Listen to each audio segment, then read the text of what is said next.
Bom, pessoal, um outro fator que nós iremos comentar é o grau de ligação tecidual.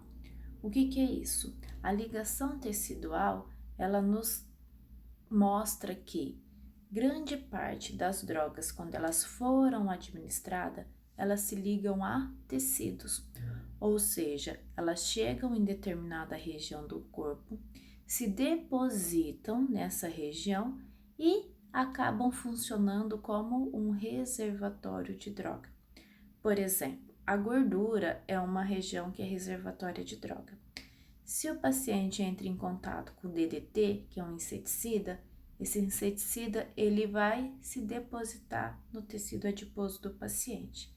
Dessa forma, conforme vai diminuindo a concentração de DDT da corrente sanguínea, o fármaco que está na gordura, ele vai saindo da gordura e entrando novamente na corrente sanguínea. Então, quando o fármaco ele faz ligação tecidual, nós aumentamos também o efeito desse medicamento sobre o corpo. Nós teremos uma ação farmacológica prolongada.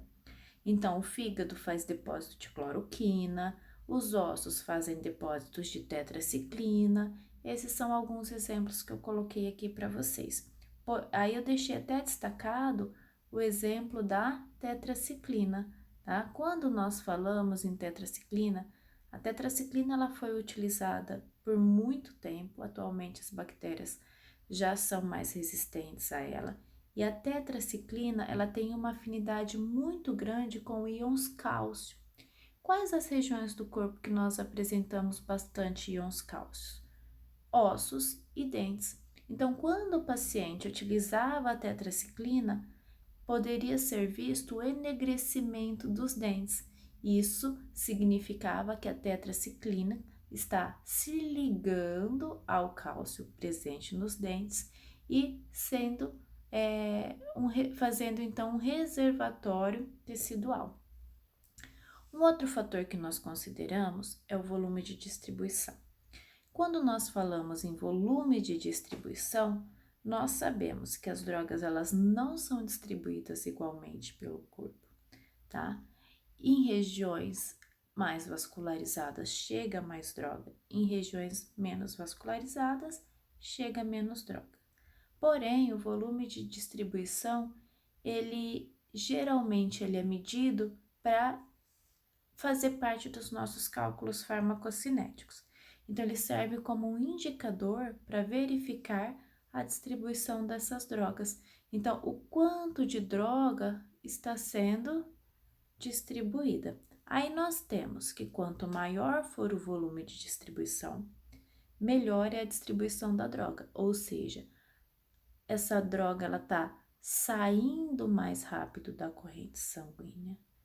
Consequentemente, ela atinge uma quantidade maior de tecidos. Entretanto, ela tem uma maior possibilidade de fazer ligação tecidual e ficar aí armazenado fazendo essa reserva. E existem também duas regiões que funcionam como uma barreira para a entrada do fármaco, que é a barreira hematoencefálica e a barreira placentária.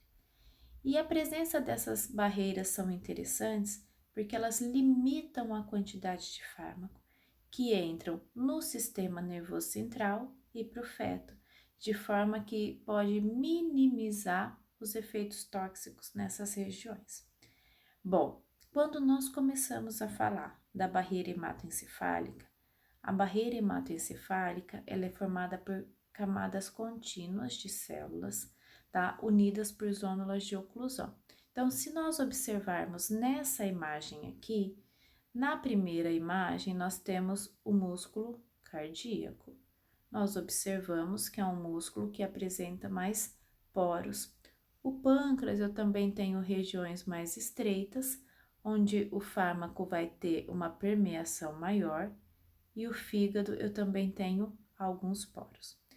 Entretanto, quando eu falo da barreira hematoencefálica, eu tenho que na barreira hematoencefálica, essa barreira ela é formada por uma camada contínua de células unidas por zônulas de oclusão. Isso faz, então, com que o fármaco tenha bastante dificuldade de chegar nessa região. Para o fármaco chegar nessa região, ele tem que ser extremamente apolar, lipossolúvel e com baixíssimo peso molecular, como é o caso dos analgésicos, anestésicos, dos tranquilizantes. Já fármacos que têm um peso molecular maior, como o antineoplásico e antibiótico, eles têm uma dificuldade maior em permear essa barreira hematoencefálica. Aqui eu coloquei um exemplo da meningite bacteriana. Então, vamos pensar que vai ser utilizada a penicilina no tratamento da meningite bacteriana. Geralmente, a penicilina ela não atravessa a barreira hematoencefálica. Entretanto, em um caso de inflamação, tá? Quando o paciente ele tá com a meningite, ocorre inflamação nessa região, ocorre o rompimento da integridade da barreira hematoencefálica. E isso permite a passagem da penicilina para a região. Só que nesse momento eu quero que a penicilina chegue para exterminar as bactérias que estão ali presentes. Bom, aí a nossa última barreira e o nosso último fator que interfere na distribuição é a barreira placentária. A barreira placentária, ela é um conjunto de células, tá, que fica entre a circulação materna e o feto, então ela fica aqui. E ela vai selecionar, ela vai retardar a entrada de alguns fármacos. É preciso destacar que a barreira placentária ela não é tão seletiva como a barreira hematoencefálica.